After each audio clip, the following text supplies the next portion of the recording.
How's it going, everyone? And welcome to a really fun, at least I hope, live stream with some of my buddies.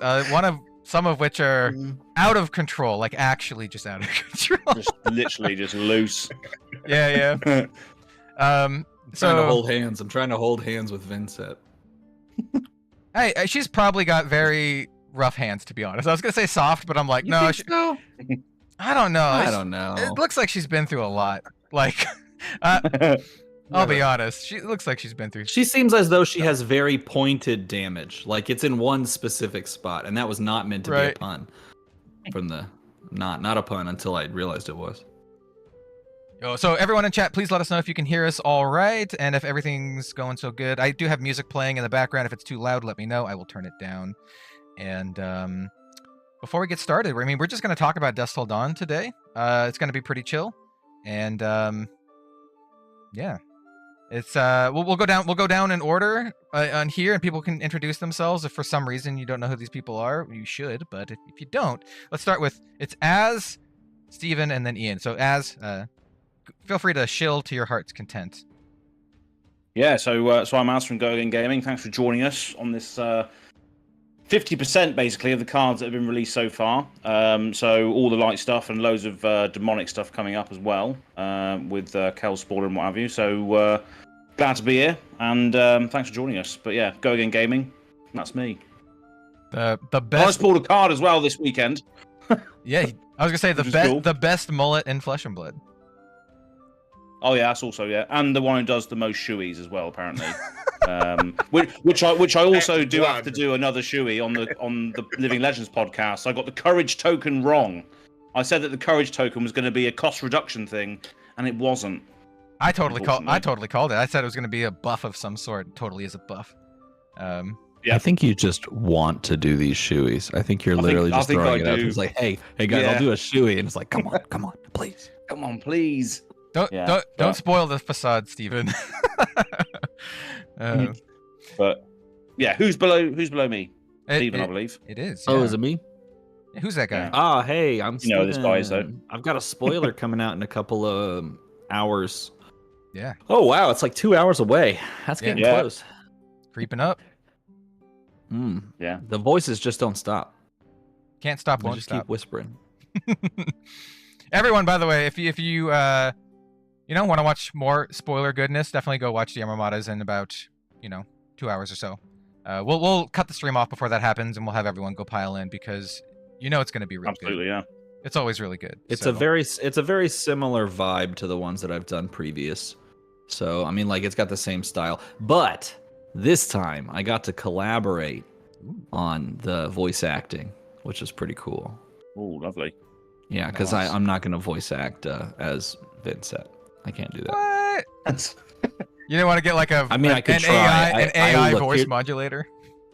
I straight up, no, I almost did. I almost paid the $7. I almost did. Yeah. But I looked for all the free ones and none of them were good. And then I was like, $7? Nah, I'll see if I can reach out to some people. And I did that.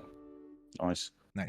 And you've got 2 as well that are confirmed, right? Is that correct on the website? Yes, two cards.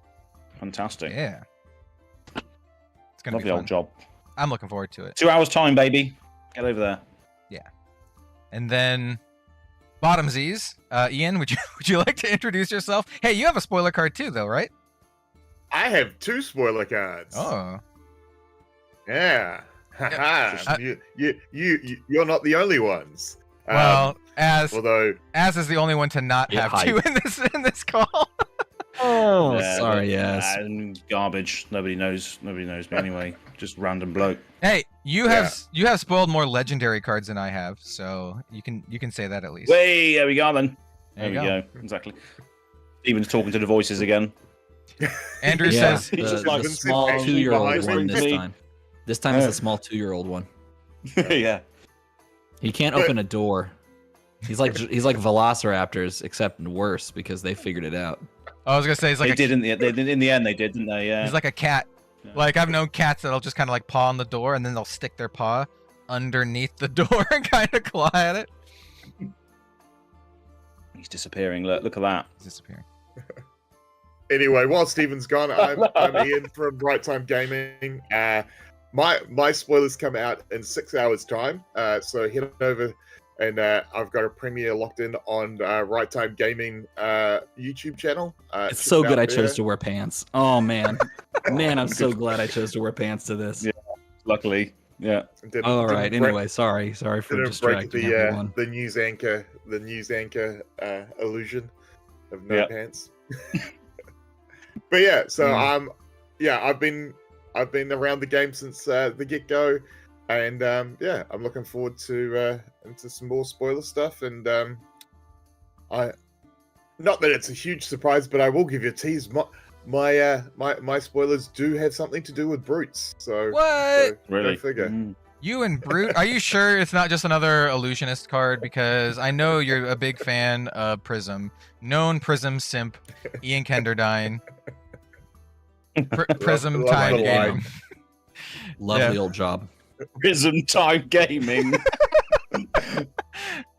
Prism Time Gaming.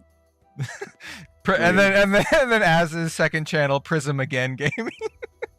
Prism again. Yeah. Prism again gaming. Oh, there we it's go. so That's good. a Prism. That's a Prism focused channel coming up right now in the next couple of months or so. Prism Time or Prism Again Gaming. Yeah, there you go.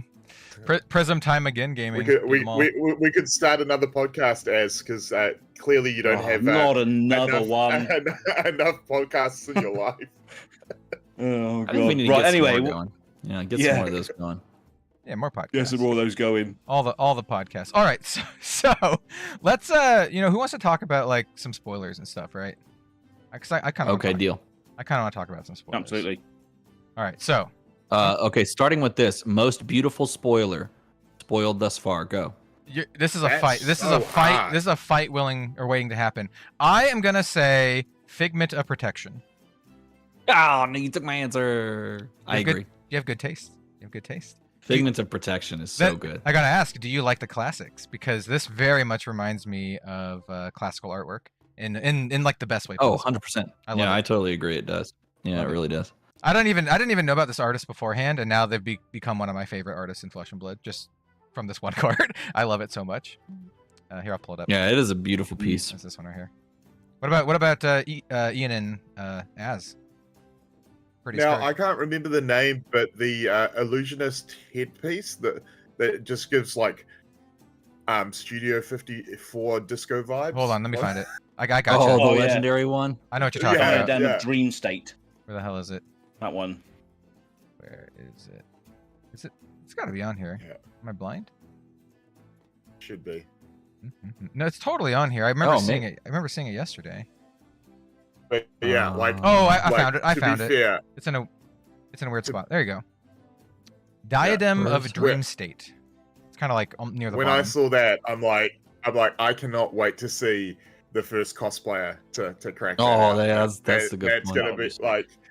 like again, not a huge. Despite what Kel says, I'm not a huge light fan. So it was more just the artwork that pulled me to this one. But I just think it's real cool. I think it's real funky.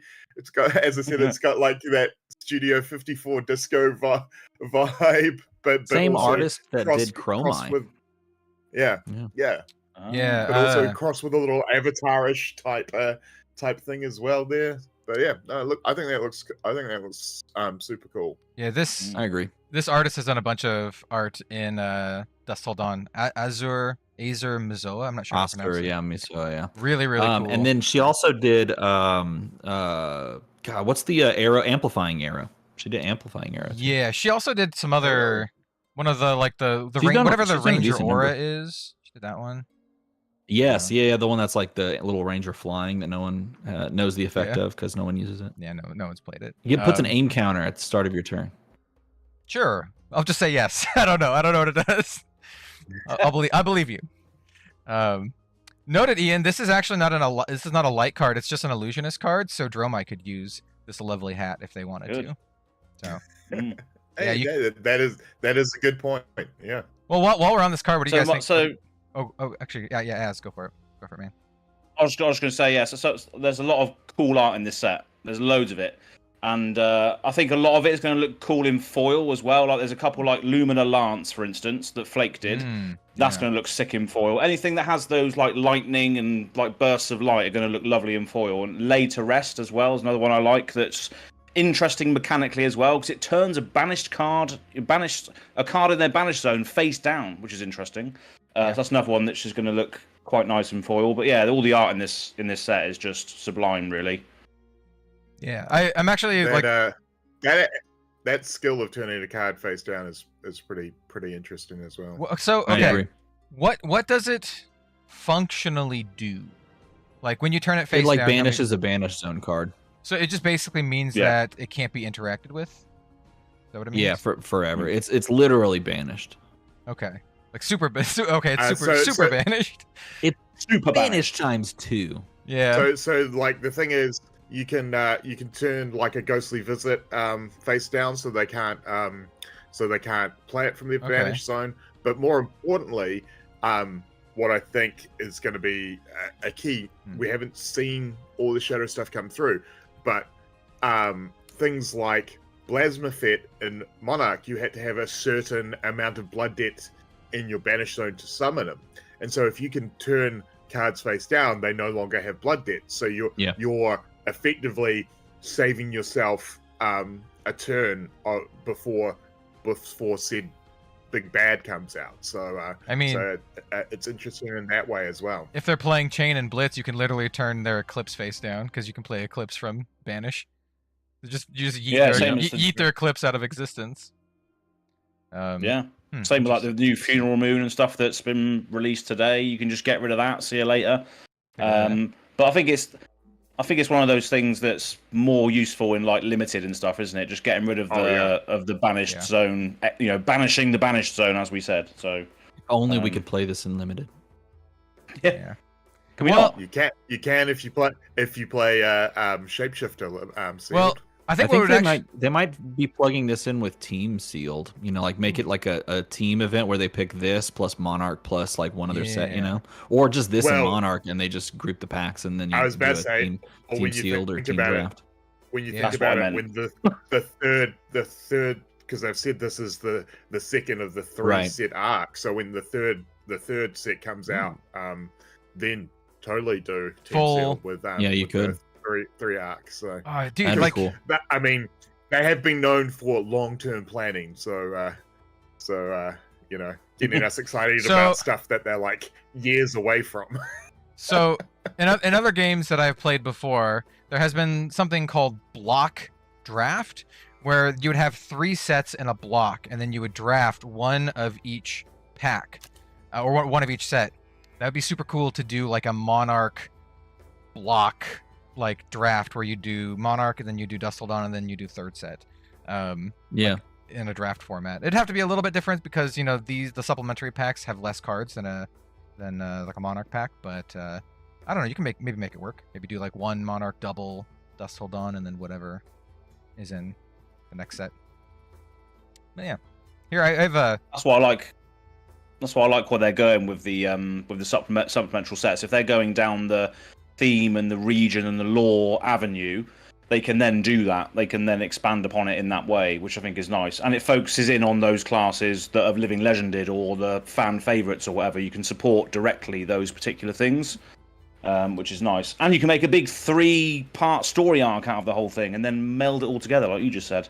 Yeah, absolutely love it. It'll be interesting to see how many supplementary sets they do going forward, because it sounded like they wanted to move to a lot of draftable sets. So I think the goal is 3 and 1.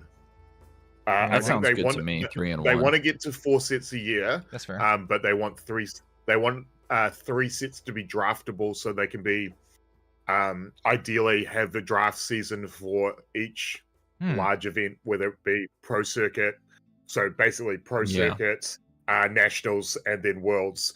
So it's because I think one of the big realizations from the end of last year after Worlds was that just drafting Uprising for 6 months was not a thing that they wanted to have happen again. And I think that's also one of the reasons why we're going back to drafting Monarch for for Nationals this year is because they didn't want the same thing to happen with Outsiders, where you just end up drafting one set for 6 months, and it really puts a bit of a damper on it.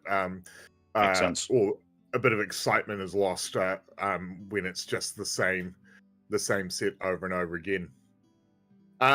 Interesting too about the spoiler season, just without talking about the cards, but sort of the thing that's kind of been given away is that this supplemental set is going to be different from others, where it looks like we're not going to get support for every hero. Yeah, that seemed that way. I mean, the fact that as you didn't get not just you didn't get an Azalea card, you didn't get a Ranger card. Yeah, like if there was Ranger cards, Az would have gotten a Ranger card, like for sure. Yeah, exactly. Yeah. So I think there's seen some of the other cards that have been spoiled by some, like for instance, I forget her name, the Dash cosplayer got a illusionist card, Max Ferocity. Yes. Yeah. And so things like that, where I think it's a spoiler within spoiler that that this set is going to be a bit different, and it's going to be a bit more focused down on the lore and the characters that are involved in the lore than necessarily here's a little bit for everyone like previous supplementary sets have been. Yeah. Are there, before we start just kind of like rocking into these, like just one at a time, are there any other ones that you guys want to pull out specifically and want to bring attention to? There's a lot of really cool stuff going on here. Like I'm just looking at all the figments right now. I think the figments are amazing. I think they're beautiful, but two, like if we can pull those out consistently, and then like you can pick which one you want to pull out. It's not necessarily paired to which herald that you hit with. So like you hit with the herald, you pull out a figment, and then you drop that onto the board and you pick what effect you want. Just like looking at, what was it, Figment of Erudition, being able to like on a turn where like you have maybe like a 3-card hand and like you pitch one attack, sink it, you're able to drop a figment and then be able to have an arsenal all of a sudden. Like that's an interesting like way to take things on 2 and 3-card hands, where if you had like more and you wanted to kind of go crazy with it, maybe you just pick like Figments of Ravages and deal arcane damage, or stuff like that. Yeah, sweet one. I just think it's cool, man. I think these are really cool. Dominate by dropping in Figment of Tenacity. I mean, yeah, like the big thing was when we first saw Prism, we're like, okay, what do Figments do? The power level of Figments will determine how powerful she is, because she has the onboard effect of being able to tutor for a Figment on hit of a Herald. Well, actually, when it's put into your soul, not just on hit. It's just whenever Herald's put into your soul, you're gonna go search for a Figment and then immediately slap it into the arena.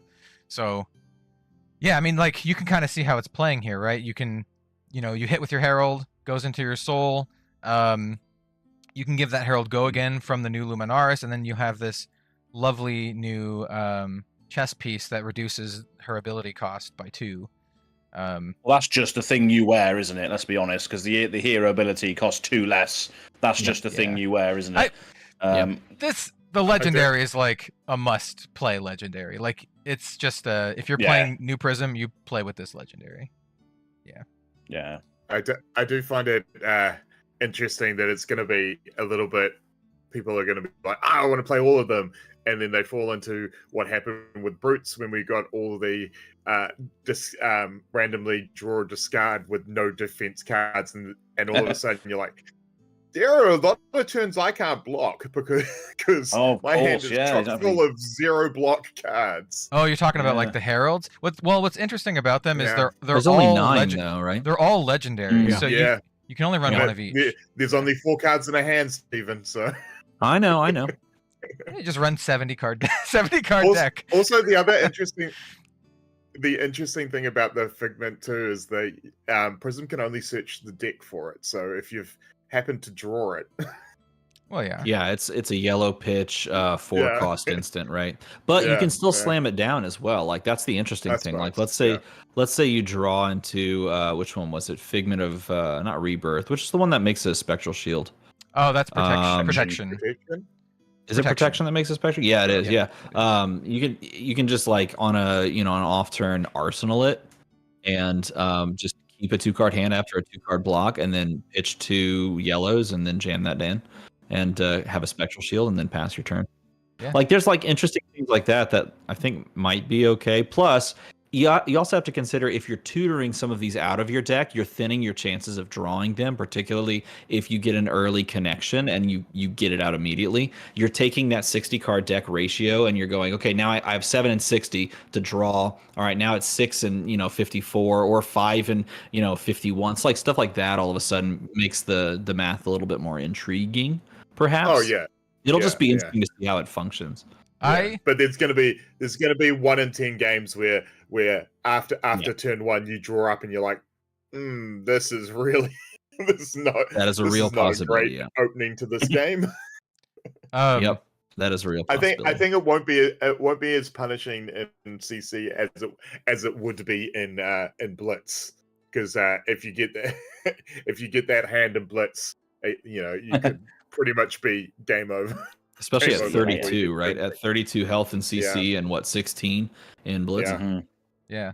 I mean, hey, I just want to play these in UPF and then like turn 1 when it's like another person's turn across the table, drop my figments on turn 1 and then draw up. Like, I want to do that. Oh yeah. Like, yeah. I've got put a target on you. I've got some really interesting UPF like desires on the Vinset front. That's what I'm looking forward to. Ooh, yes. I mean, like, this is something I wanted to ask you guys about in particular. Steven, yes, but Steven, you're the kind of guy who play a lot of different heroes, but Az and Ian are not. Well, you guys, you lean towards certain. I play a fair certain amount of heroes. Like, I don't only play the one. So I just wanted to get your guys' opinions on a set like this that is very, it's a supplemental set, but it's very focused on light and shadow. And I'm just curious as to like your guys' interest, since Az primarily focuses on Azalea, Ian primarily focuses on Brute, though it feels like Levia is going to get some cool stuff, including maybe a new Levia. But still like to hear your opinions on that, because like me, I'll play whatever. I probably build at least a couple new decks every set just to test everything out and play around. But yeah, I'm curious on your guys' opinions. I'll toss it to Az, I guess, first. What do you think on a set like this? Yeah. As a creator, like a content creator and stuff, it's interesting because when you look at a set like this, you think, oh, my favorite hero is not going to be represented in this, but that sets the precedent to, especially with the whole sort of way this is all going to loop back round, right? It's going to be a world-ending sort of threat or something along the lines of that. That's going to need all the other characters that we know and love to come together at some stage, and that says to me that Azalea is probably going to come back and all this sort of thing. So it gives people that do focus on heroes a time to potentially get their special thing again. I know Azalea's just had loads of support and outsiders, but seeing all of like the Lexi specialization, the Oldhim thing, all these heroes banding together in a nice picture, they're all coming into battle like Avengers. There's going to be something like that. I've said this on Living Legends before, but there's going to be like, this is the Avengers team, right? What part of the team is Azalea in? She's probably in the Defenders or the other team of Marvel that are fighting more street level threats, etc. The West Coast Avengers. Yeah, exactly. I was going to say that too. I was going to say the West Coast Avengers with Vision's West over there. Coast He's hanging out on the Avengers. West Coast. I was gonna get DC all those... and just say that she's like Suicide Squad or something like that. Yeah, exactly. Yeah, just like a team like that. But Doom Patrol, but yeah, that's what the world of Wraith is going to need eventually. Is going to need a team of those characters that deal with a street level underworld threat or something, and that's where they're going to band together, perhaps. So that gives me hope for future sets where our favorite characters will be there. But I thoroughly enjoyed doing a spoiler video for something completely out of my comfort zone, especially the fact that we were giving 2 days to do it. Was a great challenge. It was pretty close to 2 days. Yeah, it was pretty close. I love having my back up against the wall, like getting forced to do something in a couple of days, Not gonna lie, the pressure of it all. My last few days have been consumed by my spoiler video, so like exactly finishing it yesterday and being like, oh, I'm done, I can upload it But then I'm being also incredibly nervous. I'm always super nervous when I upload my spoiler video and set it to schedule because I really don't want to. Oh my god, me too. I don't want to mess it up, and I'm like, please don't mess it up, please. Because I've seen other content creators accidentally do that before, so I know like it can happen. I'm just like, come on, please don't publish it. I was in that point where I'm like, I was like double, triple checking time zones to know that, okay, so if I launch it today at 5 in New Zealand, it is technically 1 a.m. Eastern Standard Time on the 2nd in the States. So it's still within the window of what I've been told I can do, while still being on the 2nd of July in both areas. So here's the thing. When you set a premiere, there's a little button that you can click that says instant premiere. And if you accidentally click that button, then it was just boom. It's just gonna go live, and I don't think there's anything you can do about it. Like, yeah. So don't click instant premiere. But yeah, I get really nervous every single time for that, and then also when people watch it. I don't know why, because I've made like over 800 videos now, and I don't get nervous when I put out a normal video. But when I'm sitting there watching it with other people, I get nervous. I'm just like, I don't know. It's sort of akin to stage fright, but not really, because I don't really. I revel in that. See, like, I love it. That's why I go live. Like that's why I go live without doing a video. I like to talk to everybody who's there.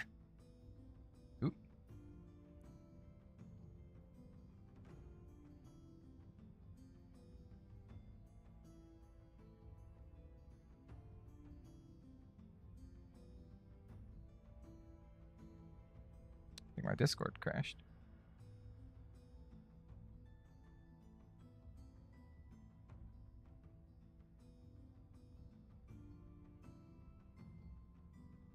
Can anyone... Are we still streaming? Can you guys still hear me? I think the Discord crashed. So hold on. Hold on a sec. We're gonna restart Discord.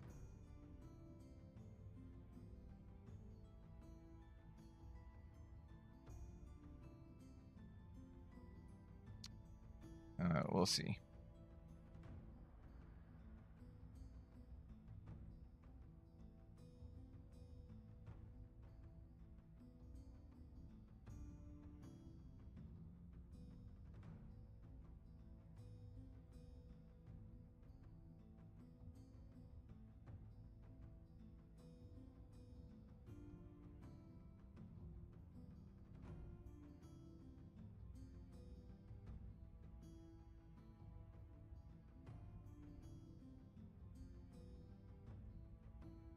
Apologies if you can still hear. Can still hear, but the cams went away. Okay, well. Here we go. Okay, well, here we go. We're just gonna check the mic. Check. So you missed all the brilliant insight that we gave. I don't think we'll ever be able to come up with it again. Hello. It was all lost in the aether. Well, so the thing is people could still hear me, but they couldn't hear you because it was my Discord that crashed, nothing else. So right. I see. So we had a great time. With that said, hold on. I think I might need to still tweak a couple things, like my my camera is like not. It looks like it is all up and running now on the YouTube side of things. So people that are still here, fantastic. You can hear us the whole time. That's what we like to see. These things happen. Exactly. That's what we like to see. Hey, let's talk about spoiler cards while Cal figures out his stuff. Hey, how about that Prism not being a different Prism? Yeah, I was the about adult to say, version. Yeah, I was about to say that was a bold prediction when I watched your prediction, Stephen. Man, Then I was like, that could be cool. It would be cool, right? Wouldn't that be cool? But yeah, I'm not sure. I'm not sure you'd get it in the same set. I think if they were going to do it, it would be something along the line. Well, we've seen it actually, because it's what kind of happened with Arachne over. Yeah. Dynasty and Outsiders, but that's true. It's a cool idea. I like, and it's one of the things that we're getting with this Prism, and it's one of the things that I quite like about another card game that I used to play. L5R used to do it a lot, where they would re-release characters. Yes. as versions Soul from of. further along in their story. You know, Yeah, I am so interested in them doing that. I really want them to do that, just more and more and more and more and more. Like, give me Shiana. Give us a different Shiana. I mean, clearly in the storyline you changed her, so like, let's see the effects of that change as a playable game piece that I can sleeve up, 6 times and then play. Yeah, like Starvo. Right? Yes, no, exactly like Starvo. I made that video a year ago. Yeah. Exactly like Starvo, but even like storyline, like imagine in a world as where in the lore, in a battle, Azalea gets injured and loses one of her hands, and then she has to become a ranger with one hand, and then that way you can become a new mechanic, maybe a new weapon, maybe do something hand. Like that. Like maybe that's where the crossbow. Oh yeah, she then goes to Metrics and gets a cybernetic arm like Will Smith from iRobot. And that's exactly right. That's exactly right. See, you get it. You get it. And that's the sort of stuff that I really like, tying the lore in with the gameplay. Oh god, yeah. And it means that you can take all those old cards and they become fresh again because you now play them in a different way because the character plays different. So future wise, and that's what we're seeing with Prism. It'll be very interesting to see how many of the old Prism cards go into this deck. I mean, it is very different play style now, but that's without doing any testing. And like, the blue Everfest auras and all that sort of stuff. Do you want to include? Yeah, exactly. So I mean, that's the exciting thing about spoiler season, where you're getting drips and drabs, and you're like, oh, okay, this is cool, and I get it, and you're like, I don't see how it meshes with what I've already got, so maybe there's more cards coming, or maybe I need to go back further and look at cards that I had discounted from older sets, which after I saw my spoiler, just teasing it here, I was like, oh, I need to go back and have a look at at the cards, because this is kind of interesting, but it plays differently for in the character that it came from. So I don't think we're spoiling anything when we're saying we're probably going to be getting some form of Shadow Brute cards, I imagine. Well, we have a few already. That my spoilers are Shadow Brute cards. There you go, exclusive to the chat. I haven't put that out to the world. Five baby. In like 4.5 hours. I'm spoiling some Shadow Brute cards. My spoiler is a wizard spoiler, so yeah, of course. If you squint really hard, like maybe some arcane damage. I don't know. Is your spoiler card called You're a Wizard, Vincent? No, my spoiler is called. Oh, sorry, I just got a message. No, my spoiler is called Yet More Counters to Wizard, because they're just going to keep printing counters to Wizard. So that's fine. Speaking of brute cards, Ian. By the way, I'm not. My webcam is just not going to come back because I need to turn off OBS in order to do that, and so we're just not going to do that. So I'm just going to be this purple or mauve background with my little logo. But Ian, what are your thoughts on the brute card spoiled, the Majestic Diabolic Offering? Yeah, it's blue. It's a sick card that like art wise, wow. That's super cool.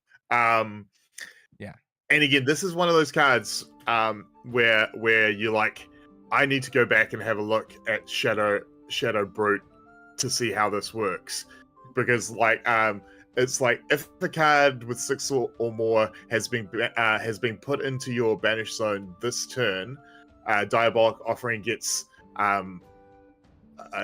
attack and defense 6, otherwise it's 0. So the interesting thing about it is it's not a 6 by itself. So if it's in your graveyard and you banish it, unless you banish it alongside with another 6, it's not going to turn off Blood Debt. And if you're banishing it alongside with another 6, you've already turned off Blood Debt.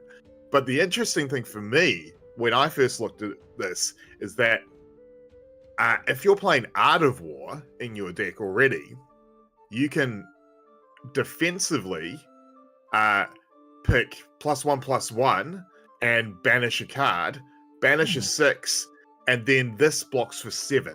That's pretty Oh good. god, yeah.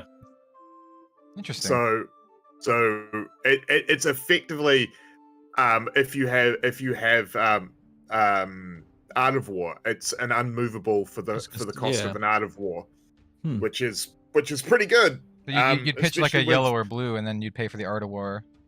Yeah. Oh no, you don't even have to pay to do this. It's you just block with it. Yeah, that's pretty good. I mean, it's Yeah, like a exactly. 3-card block for 7, though, right? You draw 2 Yeah, from but you're Art of War. you're banishing 1 card, getting 2 cards back. If you pitch something else, and again, this is where you have to play your deck a bit differently, and maybe you start looking at playing things like Oasis Respite or something else that you can use the value of pitching on defense as well. But it's interesting. I mean, it's a blue. It's a blue I like pitch. that. That's cool. That's a cool idea. There's gonna be some crazy people that are gonna try and get it working with gore belching because it makes gore belching 1 for 7 if you can line it up. That's true. Whether or not reminds me of the defensive capability of it reminds me of that other Shadow Brute card that never saw any play. I can't remember. Oh, the shadow defense Guardian. reaction. Yeah, that's it. Yeah. Guardian of the Shadow Oh Realm. god. I just look. I It looks pulled so like cool, but I pulled like 18 of those. I have so many Guardians of the Shadow Realm. Yeah. People who watch my unboxings back from Monarch will know I pulled one in literally every single box that I open. I have so many of them.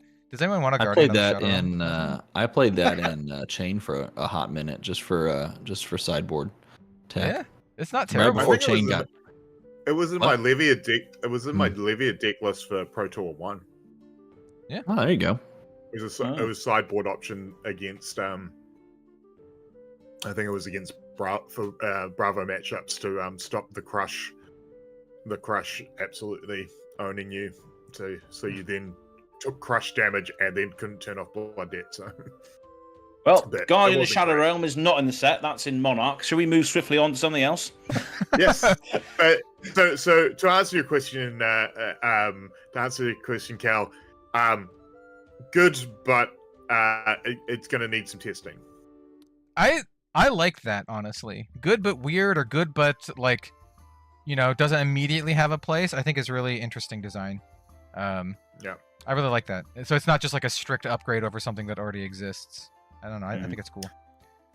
Great at the great at the end of a Blood Rush Bellows turn if you've managed to play Disgusting. another card that's banished something, because it just costs 1 and it's huge. Disgusting. One of the cards that were spoiled today, though, and obviously we got Stevens later as well, in about an hour or so, or something like that. Yep.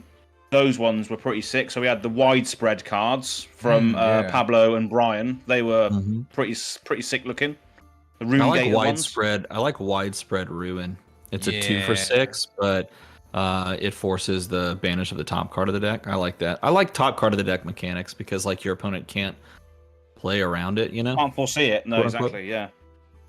Yeah. And if you've That's already, why I like. if you've already, That's why I like Codex of Inertia. I like that one because it's just fun to play off the top of someone's deck. oh yeah, Yeah. Roger. I mean, I think a lot of people are fans of this, but I like the widespread destruction as well, because it banishes Arsenal, which seems pretty good. Yeah, I agree. Rune Gate That's banishes. the thing as Arsenal? well. It's Pretty like good. no, one of the things that Vincent can do is obviously with her weapon is her weapon doesn't cost any resources to attack. So if it hits, which normally it's going to, because obviously it's pings for 1, you're going to create a rune chant, which then you can then. Actually, no. Do you need if you control rune You have to chants? play equals to a great- non-attack Oh, you do. Right. Yeah. Okay. Yeah. So you for can't the just get. unblockable damage, and then you'd send all the rune chants then if you push. So you have to kind of, for these like rune gate cards, you kind of have to sit and build them up. Either play a card that builds rune chants, or sit over a couple of turns, play defensively, and build rune chants. It's interesting too with the widespread destruction. You get to choose the card to banish from their arsenal. So if you're playing against Lexi, who might have 2 cards, you actually get to choose which one you want to get rid of, which is cool. Do you really get to choose No, it for your says opponent? no. You don't choose for your opponent, but each Does player each hero chooses. So chooses? if you are the Each Lexi hero. player, Okay. If you are the Right, Lexi right. player and you have 2, you do get to pick which one Right. that you banish. Okay, But yeah. Also, the other That'd thing be too, nuts. extended art. That card. That was Yeah. cool. Yeah, that's true. I wonder if- Actually, I Which wonder means if, we're getting extended art cards again, which is always fun. I wonder if for the Widespread collectors. Ruin also comes in extended art. Hmm, Because I know, like, have no obviously idea. they showed the destruction one off. I think probably not. If I remember, was it Everfest where there was like 3 of? Oh no, it's Crucible where there's 3 of them, but there was like one illusionist, one Shadow Brute, and one. That was something else. Everfest. That was like Everfest. Everfest, yeah. Yeah, because they did like the runic incantation, and then they did what were the other ones? The I forgot the other ones. Ninja got it. So it was the the winds Mhm. package. 100 wins. The entire one. So the rare no, one, it's- and then also the Majestic got it too. It was Crucible as well because you could get Mark of the Beast, and Twinning Blade, That's not Crucible. That's Monarch.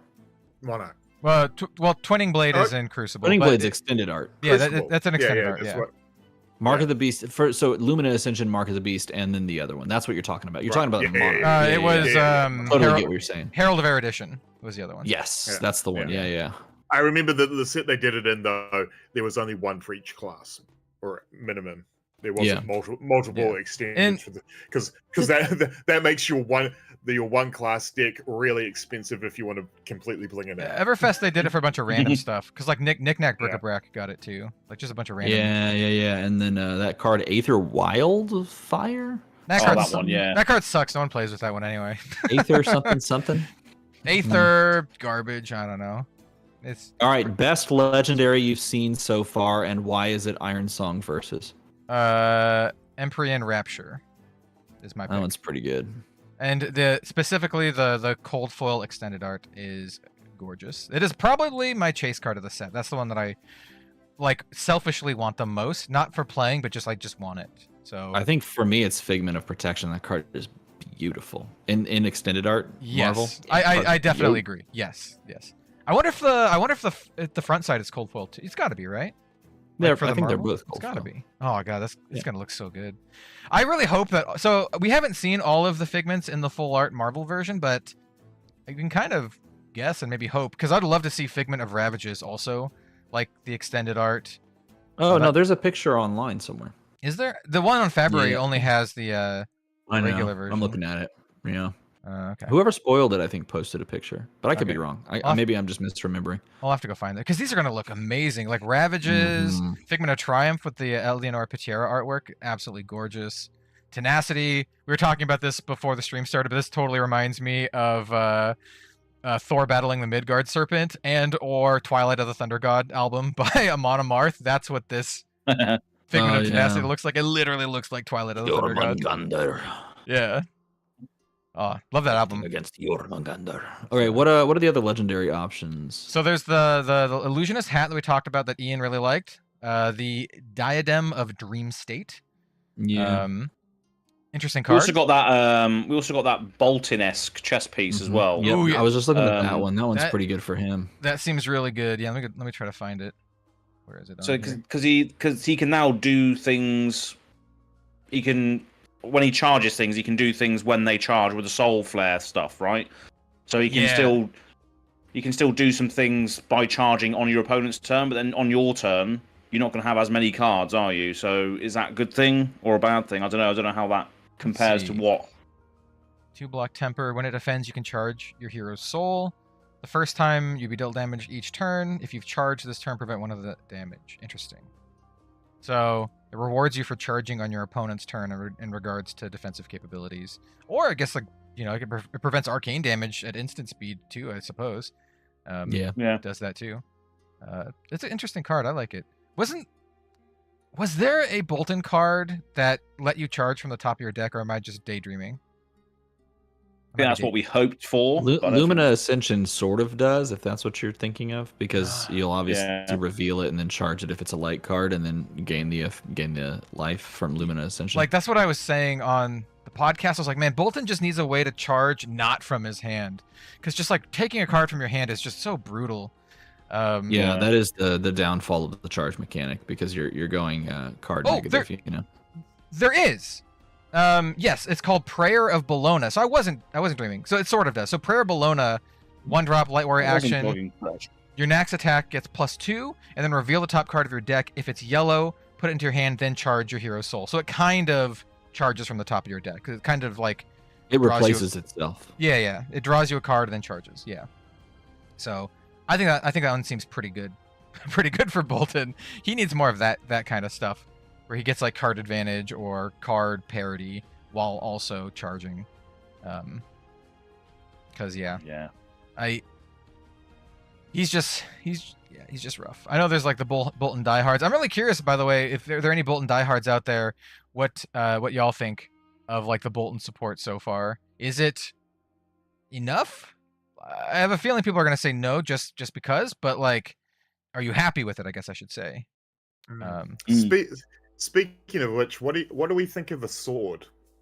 Oh, the new light warrior sword. I was just thinking about that. So I mean, if we're playing a yellow heavy deck, and we go, so the issue with all charge and all kind of Bolton things that I've found is that if you want to charge, you're losing the card, of course, but then you're also having to buff your attack. Otherwise, they just take the damage and they don't allow you to give go again off of Bolton's effect. So you're having to provide a buff somehow, and in doing so, you're having to either find go again or find the buff to give go again. Yeah. And so that's like a 3-card lock right there. And so if you're able somehow to play a card like for example, the 1 cost that has go again when you charge, like that's like your best case scenario, and it always has been, right? Take flight. Yeah. So you play take flight, and you like pitch a yellow, and then you pitch a second yellow, and you go beaming blade for 5. You can go like 4 charge, go again 5.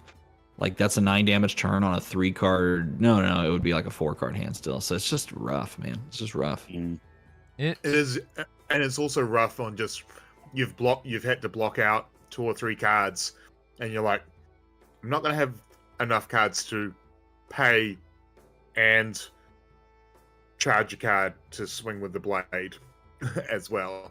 Yeah, exactly. But it does mean you can do a few of those cool little I swing my blade for 0 and then pump it with reaction, like with reaction when people are like, see, I don't know if you can afford that though, because it costs 2 just to attack, whereas Raiden costs nothing. You know, you could swing Raiden for free, and you could do that same sort of stuff. You know. Yeah. Two. Well, and that was not what. That's what I was thinking. I look at this, and again, not knowing the full cards that are coming out, but I look at this and I was like, why would you ever play this over Raiden? That's a good question. Well, yeah, it really comes down to what else there is, I guess, right? Yeah. So there's that. We do have some Bolton fans in chat. Seems like there's a generally like positive, but maybe like not quite enough. So it says some good stuff for Bolton, but kind of underwhelming. They're doubling down on him playing like an inferior ninja. We also have someone who says they're pretty hype right now for Bolton. There's more than enough because they already gave them enough tools to be able to use for Duskbane. Actually, no, bringing up this, Banneret's actually really interesting. The Bannerets, you know, the ones that have the Soul Flare keyword. Yeah, which ones in particular? I when I first looked at them, I thought the resource one seemed the most interesting. The one that next time you hit, you gain a resource? When this is charged, the next time you hit this turn, gain a resource, yeah. Yeah, that one's pretty cool. I like how the Banneret of Resilience kind of gets enabled with the charging on your opponent's turn. Kind of cool. Yeah, it's the same with the other ones as well. The courage, gallantry, and protection all give you tokens. They give you a courage token, a quicken token, and a spellbane aegis, which will then pop on your turn if you do defend and charge with those on the opponent's turn. So those are also quite good if you're looking at the armor piece. So, but I think that's about it for the charging on your opponent's turn matters stuff. Yeah, I could be mistaken. They all come together with that legendary chess piece, huh? Yeah, exactly. That's kind of cool. Yeah, I mean, I can dig that. Yeah. It just makes it another legendary that you kind of have to get though for him. Oh, but, God, yeah. How do you feel about this card, Nazareth the Soul Harrower? Harrower? Any opinions on that one? My opinion is that Harrower is a kind of a hard word to say. No, it's not. If you say it in English, it's not Harrower. Harrower. Harrower. Harrower. So first of all, yeah, exactly. Nazareth, the soul harrower. Harrower. But if you say it in American, Nazareth. Nazareth the soul harrower, that's a lot harder. Harrower, I guess. So- I didn't say this in the video, but I really love the art. Both this and Oblivion, they're both done by Iswati Therianto. So This is my favorite Yeah, art cool. so far. This one. Nazareth, yeah, Nazareth looks really sweet. And I know it was. It looks like a Final Fantasy boss, like especially with the animation when it was just like floating there ominously. Steven. The animation was all Steven, by the way. Oh, was it? Oh, nice. Yeah, Nice stuff. He did an amazing job. It reminds me of something from Planescape. Like it looks like something you'd see if anyone out there is familiar with like Planescape Torment, or any of that kind of stuff. Totally reminds me of the Lady of Pain or something like that. I think it's super cool. It's like this otherworldly, sort of like elegant, but also like horrific. Yeah. Like thing. I liked that. I liked that about the art, is that it was very elegant, and it's like, oh man, like I know it's like a demon, and it won't stop, but like I don't know, we could have some coffee, I guess. Just talk things over. Well, she harrows your soul. Harrows your soul. Yeah, you know. Yeah. So gameplay wise, the on-hit effect is just kind of like, it's there. It'll do some light stuff if your opponent's doing some light stuff, but the fact that it's like seems like kind of easy to summon is super cool to me. Like this is a demon you could technically summon turn 1. Like so you'll have I put it in the video, but I thought of like a bunch of different ways to get to 6 pretty quickly. And like the easiest onboard way is to just have Oblivion and then a red Read the Runes in your hand. And so you start of your turn, you banish a card from Vincent, you get a Rune Chant, and then you activate your Vexing Quill hand, get 2, that's 3. Then you play your Read the Runes for 3. Bam, there you Oblivion. You can do that turn 1. So, yeah, I don't know. It's cool. I'm really curious to see. Read the Runes doesn't have go again, though, does it? Oblivion's an instant, so it doesn't matter. You'll just summon you'll just summon the demon and then pass, unless you have. Yeah, you'll pass. You won't be able to attack with it, but you're able to create the 6. Yeah, unless you're doing some shenanigans with like shadow puppetry or something. Like there's other things like Red Mauvrian Skies into something like Dread Triptych. Technically could make something 6. that hits. Yeah. Technically could make 6. I'm very curious to see all the ways that people like come up with to efficiently do it. 6 Just isn't Mordred Tide and a couple of things. Also. Yeah, Mordred Tide's great. Like I don't know. I'm really curious to see. It seems cool. It's a blue card. Doesn't block because it's an instant, but yeah, I think it's cool. And I'm sure there's gonna be more cool Shadow and Vincent related things to come in maybe like an hour or so. Gonna be something. Nudge, nudge, nudge, nudge. Yeah, but all that Shadow stuff, there's a whole day of it tomorrow. I love the way they've done the spoilers as well. It's just like Light was the first day, then there was some big stuff happening today with some big reveals, and still one big reveal to come on DM Armada's channel, of course. And then we've got all the Shadow stuff tomorrow as well, which is gonna be Levia stuff, I imagine. But also possibly, hopefully, some generic stuff as well tomorrow. Maybe, yeah. I also want to point out like Funeral Moon. I think it's super sweet. But go ahead. There are a couple of things already spoiled. Yeah, a couple of generics already spoiled, right? Just one. Hold the line. There was that defensive thing, yeah. It may just be that one. Which is a very interesting card. May just be like 3. Like 3 cards that are. I don't know. I wouldn't be surprised if there's like less than 5 like generics total. I don't have the spreadsheet, so I can't look to guess, but I wouldn't be surprised if there's like not very many at all. So talking about a set of cards and speculation on who the character is. The light equipment set. You guys looked at that? The Radiant View, Radiant Touch, Radiant Flow. Oh yeah. Like who do we think that character is? I don't know, but Tappy Toeclaws, cosplayer, she's one of the first Flesh and Blood cosplayers who did Tappy did Dash, I think.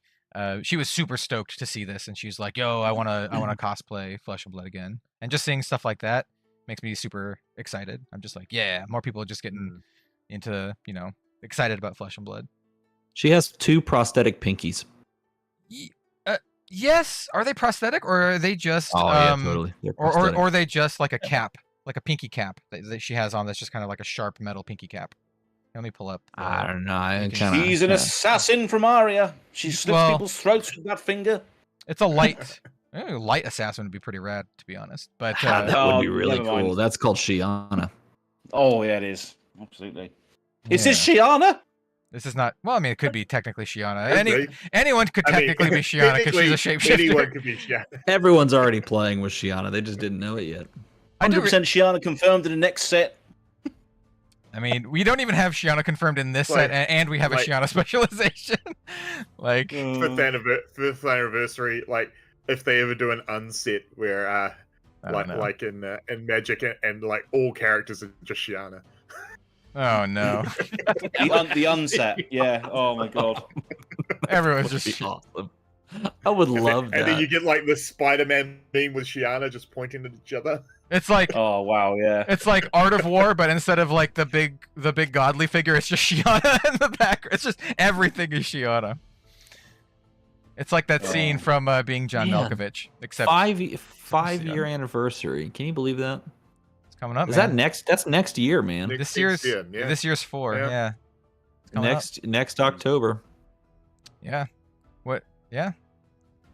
That's crazy. That's crazy. You know what? And I think this is a good thing to say, I suppose. It doesn't feel that long, you know? Because no, it doesn't. It really doesn't. All of us have basically been there from more or less the start. As you jumped in at Aria, or was it Monarch? Just before Monarch, yeah. Yeah. So I mean, that's set number 4. We're at set number 10. So you've been here for like more than half, right? I believe so. Yes. Quick maths. It doesn't feel like that long. It's pretty cool. Let's check the chat. Radiant Armor art is Bay level art. I agree. It is absolutely gorgeous. I love these. They did this in Outsiders too. I love how they just put a full set of equipment and it's all the same artist and all the same character, just kind of like different poses and different I agree with angles. that. That's super cool. I really like that. So A+. Hopefully, you know what? Hopefully they do that for Shadow. I want to see it for Shadow. My guess, don't really know. They gave it to a cosplayer to do all 4. That's my guess. So that'd be cool. But we'll see. I think. I also like how the one. Me too. Yeah. I have a guess, but if I'm right, I don't want to spoil. I don't want to be like, you know. But either way, I hope there's a Shadow one. Yeah. What were you gonna say, Az? I was gonna say, I like the way that obviously Imperium Rapture is. Oh hell yeah! If you look at the Light Illusionist, just normal border. Obviously, it's just it's portraying the outfit. But obviously, if you look at the Marvel version of it, it's got the full character on it. Yeah. Which is something which I like seeing in FAB. Yeah, man. Like Redback Shroud.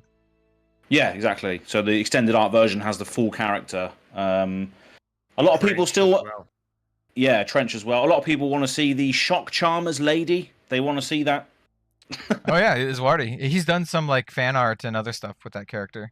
Looks great. Iswardi did the demon as well, right? That you spoiled. Yeah, he did both. He did Oblivion and Nazareth. He's done a lot of art for this set, actually. I've noticed because I've been like been really paying attention to the art. I just want to say, I mean, like I think it's pretty obvious, but the art in this set is incredible. Like this is the best set art wise that they've ever released. And I got to give like huge props to not just the artist, yes, definitely the artist, but also like the creative team and the art director. I think the art direction is also fantastic. Like it's so good.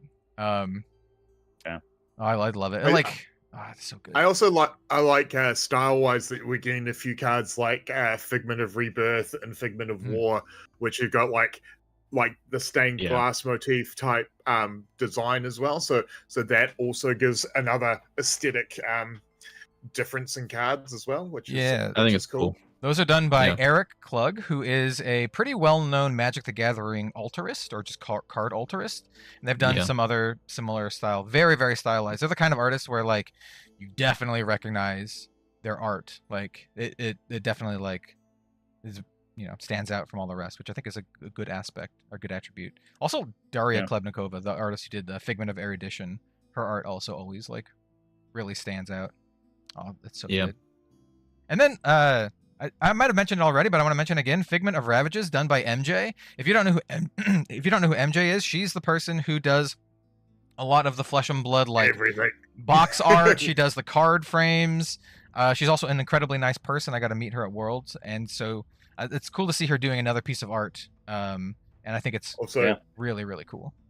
don't sleep on her if you're in a UPF event. She is quiet and Ruthless. calculating, and she will take you out. She will take you out when you least expect it. She's so sweet, though. It's all an act. I could It's see an it. all Yeah. an act just to make her the supreme UPF player, Yeah, I could see it. silent assassin. But, Great fun to play with. She's very very cool person to hang out with. I was lucky enough at my time at the company, we were like a couple of officers over from each other. So yeah, and it's always great to see her actually get published artwork as well, which is cool, as opposed to all the artwork she does that people may not necessarily understand. Like she did all the borders, like all the card borders and the card back designs and everything. So she has far more reaching creative connection to this game than a lot of people actually realize. Like a lot of the stuff that you like, this game's cool because of like little touches like that. A lot of that's MJ.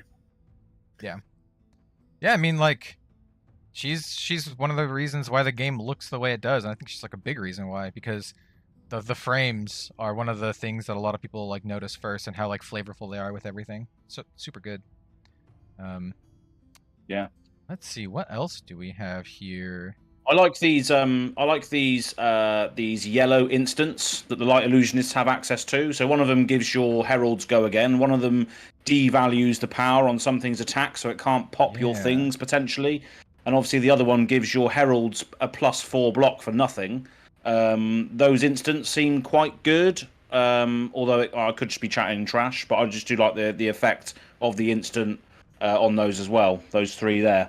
Angelic Descent, Celestial Reprimand, and Celestial Resolve. You got those there? Yeah, those are cool. Descent seems like real good. Like 0 cost instant, you give your Herald go again, and the next angel gets +2. I mean, that seems pretty good, right? Like, yeah, that seems like good value. 0 +2 go again. I don't know. Yeah, so you don't have to use Luminaris, but you've also got a combat trick that you can force over damage and get your Figment from as well. So you can present the normal Herald without the go again and give it go again plus the +2, which might give you your trigger. So I do like that one, yeah. And the other ones are just cool. Like, I like those as well. Do we think this is going to be a cycle, or is it just going to be yellow? Like, I only have the yellow versions available. Yeah, there's a lot of blank spaces. I feel like it's probably just going to be yellow, right? Yeah, that's my guess too. That's what I was thinking, but just wanted your guys' opinion on it too, because it really feels like all the banners as well, like all the Bolton banners are just going to be yellow as well. Oh, you know, I do want to mention this. Still a lot missing. It's probably jank, but I don't care because I think it's fun. I want to bring back my big axe Dorinthia deck with the Decimator Great Axe. I'm totally doing that. That is a cool looking axe. Yeah. Bring back the axe, dude. Like, this one actually attacks for 4. Some blood. It actually has a good break point, where the other one's like attacks for 3, and I'm like, yeah, you just block it with whatever. It's like very underwhelming. So it's the difference between taking the ornamental axe off the wall and actually getting an actual axe. Yeah. I mean, like, for anyone out there who collects swords, I got into it for a time being, and it's the difference between a stainless steel sword and then like a high carbon steel sword. If you try to swing at someone with a stainless steel, that thing's gonna snap in half and probably stab you. Whereas high carbon steel is a little bit, more malleable, bendy, but it's, that's what people actually used to fight with. Yeah. But yeah, anyway, I'm gonna bring the big axe deck back. I like this one. It's not like super crazy because it still costs 3 to attack, but it attacks for 4 and has a cool effect. The first time it's defended by a non-equipment each turn, have the base defense of the defending card, which is probably just gonna end up minusing 1. It even says it here. 3 becomes a 2, but that's still 1, right? It's still probably jank, but I still want to play with it because it looks fun. Talking about warrior stuff, the next one that I love to hear your guys' thoughts about, because you are aficionados of UPF, and this feels like a card that is probably going to see more play at UPF than the other more mainstream formats. Morlock Hill. Oh, okay.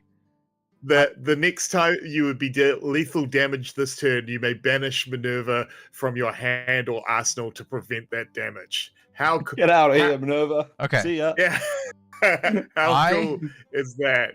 And also the fact, like, the artwork's really cool, but it gives me Federico, it gives me Harley Quinn falling Yes. into the vat of chemicals vibes to it. Oh no, I thought you were gonna say. So yeah, this reminds me of this old Batman in Batman Returns, where Catwoman gets pushed out of the window, right? Right. Yeah. Yeah. It's similar to. I mean, it's a trope. It's the trope in a lot of. Yeah, it's in Ghost in the Shell Superhero. too. It is a very tropey thing. Still cool. Here's my short review. I love this card. I don't know if it's like good, but I love it. I think this might be the most flavorful card in the entire set, and one of the most flavorful cards storyline wise that they've ever made, which is why it's fun. And also it is the closest card to both Karibo, if you know what that is from Yu-Gi-Oh, and then also Ice Block from Ice Block. There you go. From Hearthstone. This reminds me. I saw this and I'm like, dude, it's like they put Karibo and Ice Block into Flesh and Blood. I love it. It's just a lot worse than both of those. Yeah, well, you need two cards, whereas those cards you just need one. Yeah. My follow-up question is: do you think we're going to get a new Minerva? Because she was only printed in like Blitz decks, right? Promo. She got a promo too. I think they'll leave it. Blitz decks and promo. Yeah, that's it. No more mentors ever. So I don't think ever. So is this card just being printed to move the Bolton Blitz decks? I think it was printed for like. I think it was printed for lore no reasons. one bought. Yeah, I think it was. Yeah, I agree. It's a lore card through and through, and I like that because they don't really do those, you know. No, it's super cool. The quote on it's super cool. I just love this card. This is one of the things I love most about card games. Like, you know, playing with the cool, big, flashy, powerful stuff is great and it's fun. But I love cards like this so much. This art and this, you know, this whole thing from, you know, speech of Dorinthia at the bottom there just depicts that we could see our favorite characters die on cards. We don't want to see that, do we? Yeah, we could for sure. Yeah, it's an interesting point that I've always championed when people ask why we never got adult Ira, and what I always used to say is like, not everyone survives to become an adult in Wraith. It's true. I mean, there's a Dead Summer Art has a long-running theory that Ira's storyline took place a long time ago. It's never been like proven or anything, but I don't know. It's kind of a cool thing to think about. And I was talking to him recently actually, and I told him like, yeah, until like Ira just randomly shows up in the Mysterious set as like an adult hero, and then the whole theory is just out. It's just like, oh, I'm Ira, I'm here now. My Ira theory was always that at some point they were going to print a character that was wearing the Mask of Momentum, and it'll be an unmasking thing, and it was Ira all along, sort of thing. I feel if they do that, everyone's just gonna say it's Ira though. Like it's just gonna be that's Ira. The second they're like, there's nothing wrong with that. It's like it's the masked fox, and everyone's like, yeah, it's Ira. I mean, there's nothing wrong with that, but yeah. Arachne could be Ira as well, right? No, I mean, no. Could be. No, Arachne. No, if you read, no, Arachne was taken by the dregs when they were a child, and they were found by, I don't know if it was directly by the doctor from the asylum, but the doctor took them in and then experimented on them when they were a child, and Ira was already like at least a mid-adult-ish during her story, so it can't be Arachne. The age doesn't line up. And then Arachne was found by Uzuri when they weren't that much older, and that's kind of where that's like the end of the backstory for Arachne. It heavily implies that Uzuri like taught Arachne how to be an assassin and all this kind of stuff. The other thing, obviously, I've just realized about Morlock Hill is that it's technically not a legal card for classic constructed. No, and that's the other reason why I don't Yeah. think they're gonna worry about reprints is because you Yes. can literally only Yes, play it true. in UPF or in Blitz. Blitz. This or is common. like- I think it's a common, right? It's a common card. No, it's, No, it's, it's majestic. Oh, then yeah, it's only for those Yeah. two formats. That's why I didn't. Like PvE as I maybe. said, that's why. Or PvE. Yeah. That's why I said you guys would probably appreciate. But I see this is the card that people are gonna be disappointed to pull in their majestic slot out of their Oh, box. Well, yeah, this and like United We Stand maybe because that's also like I don't. Yeah, that goes back to my argument about why are they putting those cards in there? Like, if there's no PvE, like I don't Well, I understand mean, why. there is going to be PvE, just like not yet, right? It's coming. Part Unloading. of putting it in the majestic slot is probably because you'd be more pissed off if it was at a lower rarity and you got heaps of them and you couldn't use them. So So Yeah. there's that argument as well. as someone who has played a lot of MMOs before and has cheesed boss fights with similar mechanics, I can't wait for you to Cheese. fight a very big boss in PvE that deals like 30 damage at once. It's like, oh, you have to do it, and then they deal 30 damage, and it's kind of like a countdown. And when they do that, everyone dies, and then someone just Morlock kills to not not die. yeah, just Minerva's just been sat in their But- arsenal the entire time, just but- waiting to be sacrificed. Yeah, let's get out there. Well, this Push is- your I mean, buttons. the thing about this is also this. It says lethal damage. It's not. Yeah, lethal. So That's true. it stops arcane as well. It does, yeah. Yeah. If someone Yeah, like which is cool. Aether, Aether Wildfire. yeah, if they just try to get you with it, Wow. or the other one, you can't do the that in Blitz. specialization one. Nah, Yeah. it's good. It's good for Kasai. Like Kasai would actually run maybe a copy of it, simply because Blue. it allows you to kind of maybe hedge around some arcane damage without having to, worry, because that card essentially stops, a point of lethal or 2 points of lethal if Minerva's in Arsenal, and then it becomes like a pitch card essentially. But That's hilarious. honestly- That's hilarious how Minerva acts as a literally a pinata for arcane damage. Yeah, get under the bus, Minerva. Like, Oh my goodness me! Oh yes, Minerva Tempest is now a sideboard option for Kano matchups. It's just like No, Oh, I'll tell brilliant. you what, Minerva in Blitz is already played, right? It's like 1x, that's true. 2x maybe sometimes to certain lists. Yeah. And, this card may take a slot somewhere if you feel like you have a lot of Kanos floating around. Just chuck it Yeah, out well, there yeah. on your own turn. if The other I thing lose for to me- Morlock Hill, like, kudos to them. Like, seriously. Well, the other thing for me that I know is gonna come back at some point in my life. It's gonna happen. Is it can stop getting killed by reckless swing. Yeah, that is true. yeah. Oh does- my god, no! You're like reckless swing, and they're like, "Ha, gotcha, Morlock Hill." Oh god, discard Minerva from Just- hand. Sacrifice Minerva to prevent your reckless swing.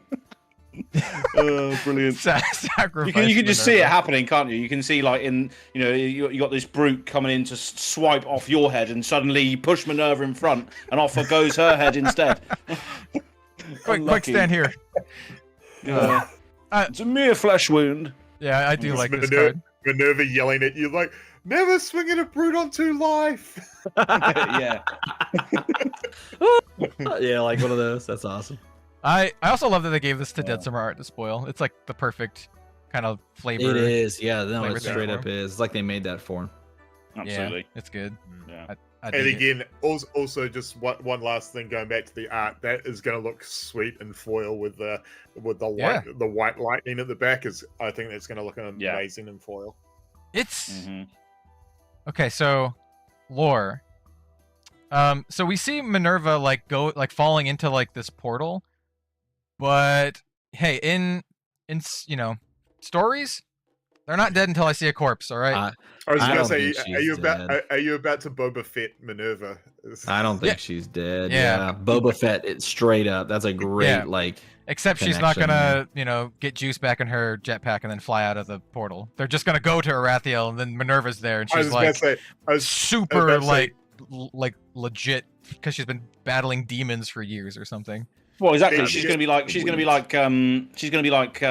what's this Stranger Things villain called who was trapped in the upside down? Vecna. She's Yeah. That's Vecna. it.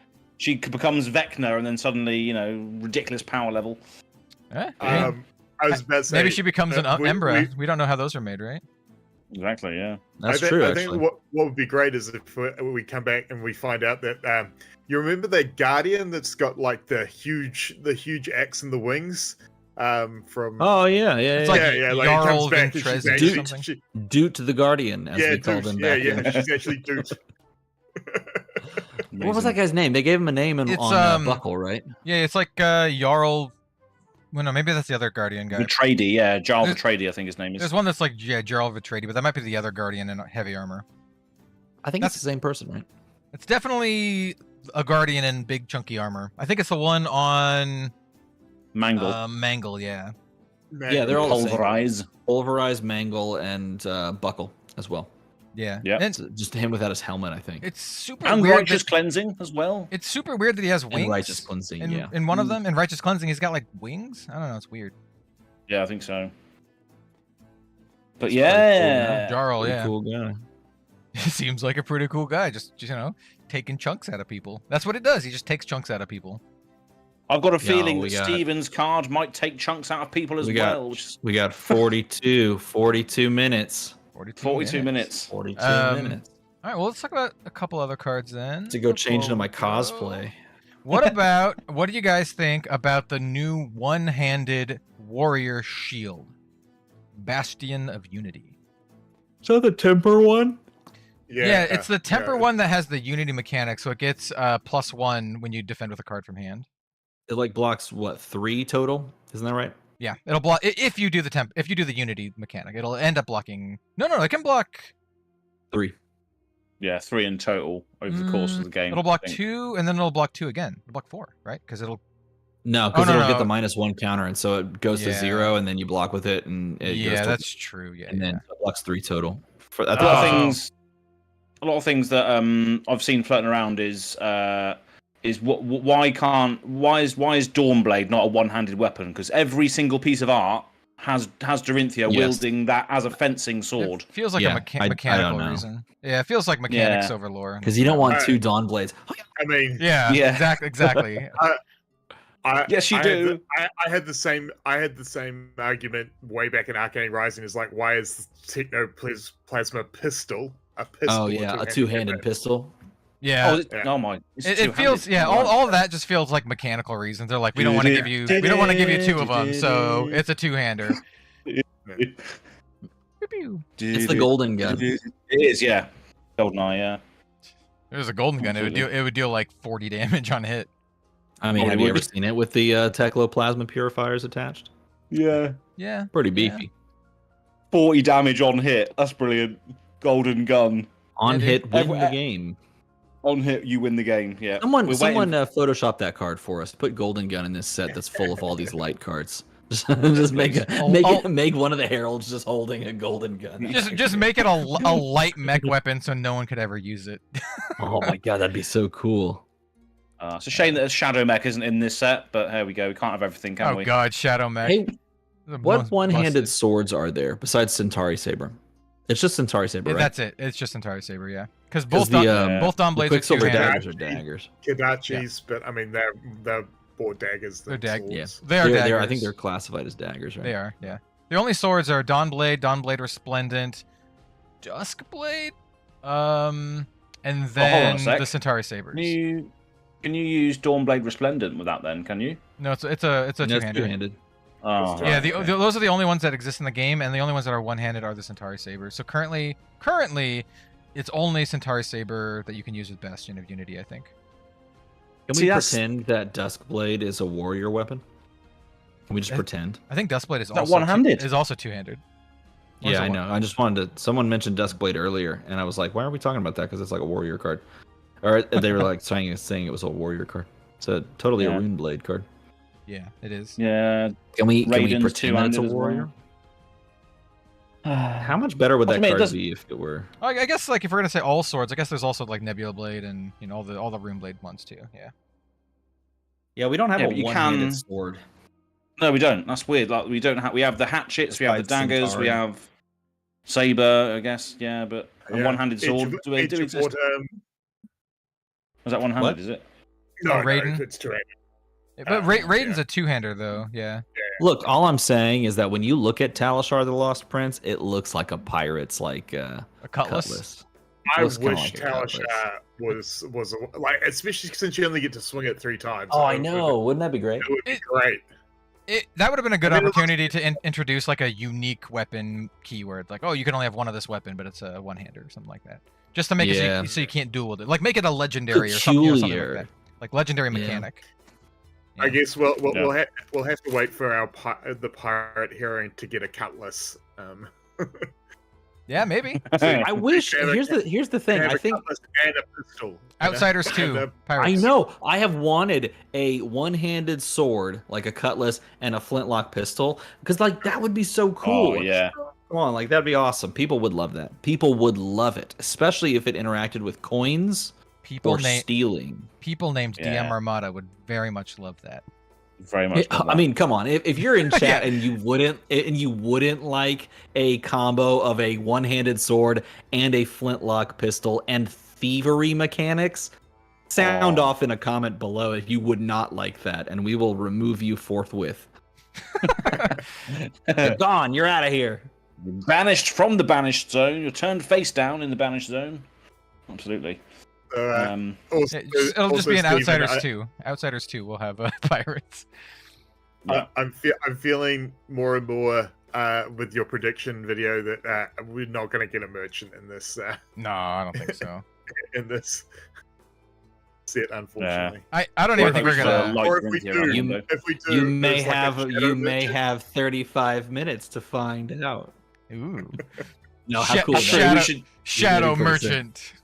That'd be pretty Shadow sick. merchant What you buying? that it pays in blood debt. It Right? gives Wouldn't you- that be cool? That would Hmm. actually be cool. it gives Broker of your blood. opponent something, but it's a blood debt card. Or like, because if you're wanting to complete the cycle of merchants, right? So 3 make a copper, 2 make a silver, 1 make a gold, but lose a life. So like Yeah. that could be a balancing mechanic. that Is seems you're too good. like you're giving your life away to make a gold, but everybody makes a gold. You know what I mean? Like just like the same effect as I the other see. two. It's not necessarily you just get the gold. It's like you give the option to your opponents at the UPF table, or you give like the ability, because in some cases, like at some heroes, you're not going to necessarily want to pay 2 to draw the card, and in some cases you'll be like, yeah, I'll take that, it's a free thing, and you like it. I could see that being functional, and I could see them like going, okay, well, here's you pay 1 here, you get a gold, but you also pay a life, or you pay 2 life, or something like that. It would be kind of cool. They're definitely gonna make like a gold merchant at some point, right? I mean, like, Yeah. they've have to. gotta Like, with you like get PvE a on the gold, but- horizon and UPF stuff. I mean, like, they gotta. Something like Yeah. you get a gold, but the merchant player has to then discard a card. And I so mean, it's like yeah. like you're selling your hand to get gold. Just Wait, so flog in the merchant cards you player- don't want. The So- merchant player gets a gold. Yeah, the merchant player gets the gold, but if the player accepts it, the merchant player has to discard a card. So effectively, it's like the player is buying a card out of your hand, giving you a gold, but Yeah. but you're like, That'll be a sick well- mechanic. Reveal a card from your hand. Target My player friends, can then choose to pay. I must whatever. depart. I have to leave. I must get my kids ready for bed and then see how this spoiler video goes. So Absolutely. I salute yeah. you all, my friends, and I will see you on the other side after a video. Hey, hide your kids when this video starts. Cover eyes, especially eyes. Cover your eyes, especially, and I guess enjoy the ride. It's short and sweet. All right, goodbye, everyone. Goodbye. Yeah. Goodbye now. Fantastic. Good night, Thank mate. you. Goodbye. Thank you for joining us. So now these are the things are gonna be all messed up, but oddly enough, it's you guys are now in the middle, and then my screen is like split between the top and the bottom. So Nice. I'm just gonna be like I'm just gonna be split, I guess, for a second, and we'll get it sorted in a GIF. But Yeah. were there any other things you guys wanted to talk about with DUSK TILL DAWN? Because I mean, like, okay, I would have liked to get Steven's opinions while he was still here on this one, but what are your like overall impressions of the set thus far before we get to all the crazy shadow stuff tomorrow. I know, like, you know, it might heavily, you know, hinge on whether or not you like light, but just like design wise, coolness wise, what do you guys think? Go for it, Ian. So it's an interesting set for me, right? And I think there'll be a few people similar to me as probably being one of them. Yeah, I mentioned like it a little bit earlier. Yeah, I like it. It's kind of cool, but because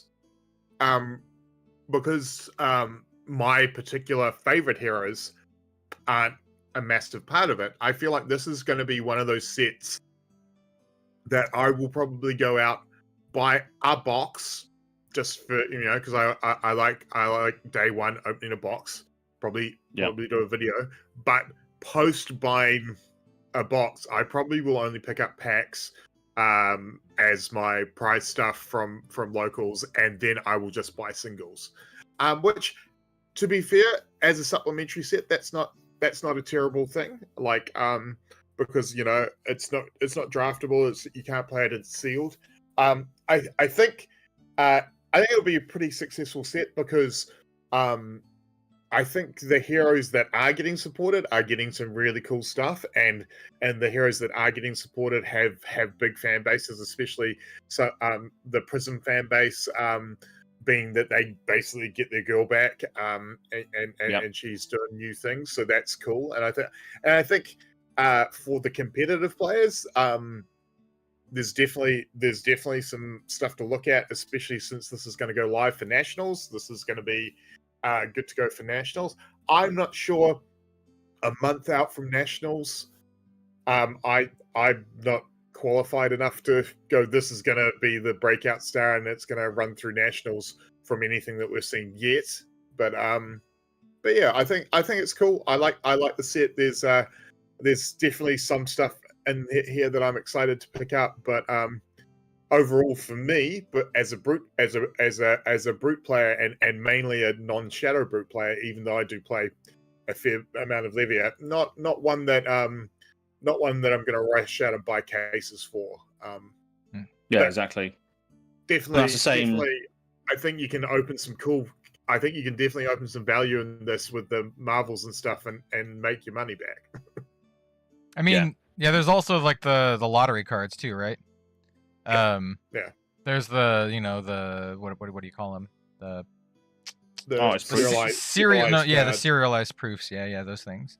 So you still have like a shot to make like good money. Like, I assume those are going to be worth thousands of dollars. So I mean, there's that at least, I guess. How about you, Az? What do you think? Yeah, sort of touched on it a little bit earlier with regards to, because of the fact I'm very much like in the same boat as Ian. There's not any characters in this set that I gravitate towards, so therefore it's not one that I want to crack profusely for those support. But then again, same as Outsiders, there wasn't really, you know, you want to pick up the singles for that. You don't want to get everything like in quantity, in massive bulk. So I don't know. It's just one of those things. Like, it gives us a good precedent in the future, because obviously we're going to revisit these other areas and they're going to have our favourite characters in them. But I think that's the way that Flesh and Blood is set up anyway, isn't it? That you can't have your favourite thing supported every single set. Unless you play, Well, I mean, unless you play Guardian, Runeblade, and Illusionist, the three golden classes of Flesh and Blood. With golden classes, absolutely. Quite literally in this set as well, pure gold coming on out all over the place with yellow cards and what have you. But yeah, really like the overall look of it. I think it looks awesome. The art is obviously the next level. The theme and the lore is next level. I like the fact that they are incorporating a set into the overall overarching theme and story of what's going on, and that's going to find culmination in the third installment of this War of the Monarch, you know, thing they're setting up. So that's probably going to be when we see the supplementary set, which might include everybody. But who knows? Maybe all these light characters are going to die and then or get trapped in the Shadow Realm, and then the other people have to come and save them, and all this stranger things, you know, going on. But I'm just chatting a copium like I do on the Living Legends podcast. So well, it's interesting. It's interesting too, because we haven't had, being that we're still only halfway through the spoiler season, we haven't had the Emperor moment yet. No, And I'm just like, are we gonna get an Emperor moment with this set? Like, it's they gonna did be do it's it gonna be a last time? cliffhanger. Yeah. Yeah. We'll see. Because it is the middle. It is the middle set of an arc and stuff like that. Yeah, I think the cliffhanger is that the shadow wins. I think the shadow's gonna win in the lore. Yeah, I think so. I mean, look at the bloody moon. The moon's coming. You know, all the demons are swirling around Solana. It's just not a good time for anybody. I think they're setting it up. They set it up with that trailer that it's like, oh, we're here. We're gonna beat back the darkness. Oh, we're so good. Look at us. We're shining radiance. And then I think the demons are just gonna show up and just fucking just stomp them out of existence. Like just absolutely dumpster them. Like I think that's what they're setting up. Like this big turn where they hyped it up that all the heroes are here. They're from Aria. They're coming to save the day. And I think the shadow is just gonna overwhelm them.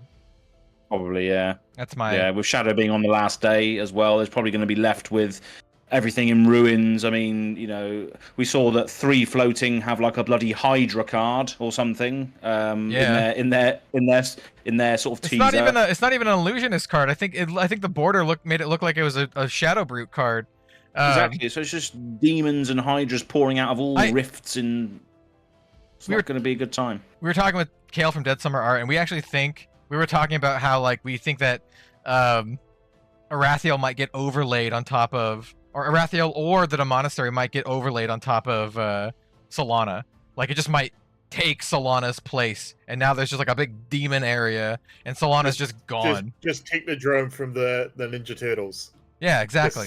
It's exactly exactly what it is. Yeah, so the main base of operations for the forces of light and the allies and what have you are suddenly now it's a pure place of perpetual darkness with this funeral moon looming over the shadow of Solana, which we've seen on the art. And I did a screamo thing on Twitter, so go and check me out on Twitter earlier on today.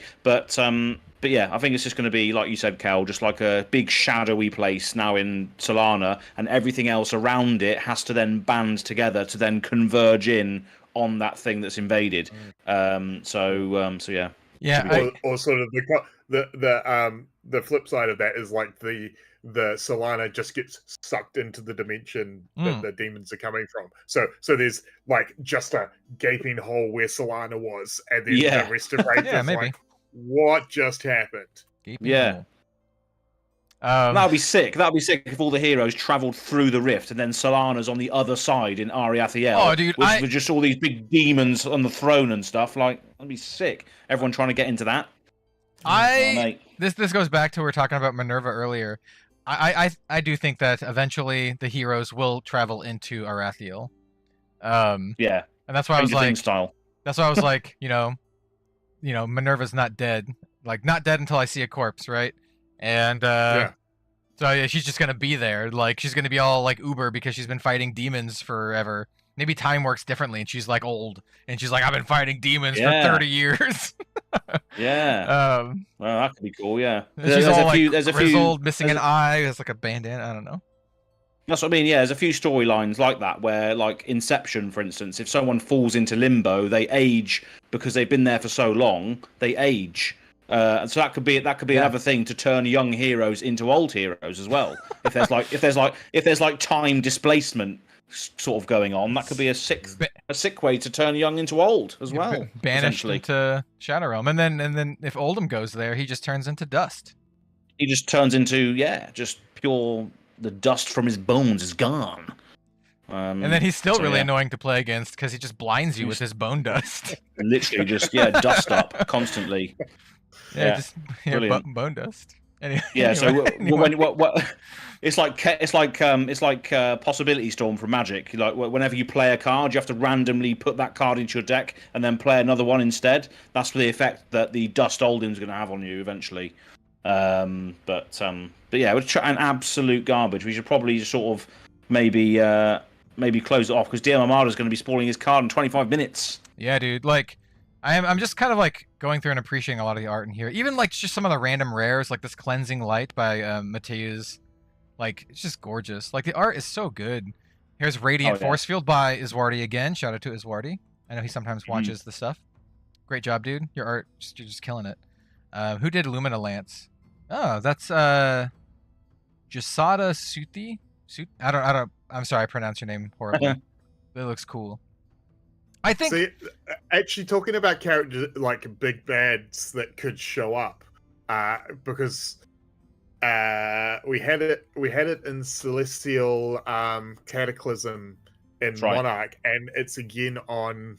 Was it the like the Zeus guy? Luminance. Zeus guy, yeah. the Zeus guy? It's the Easter egg guy. I wonder if he may be a thing that shows up, and at the end of the spoil, like, is it? Well, maybe here's the thing. Maybe that's the twist. Who is this Soul?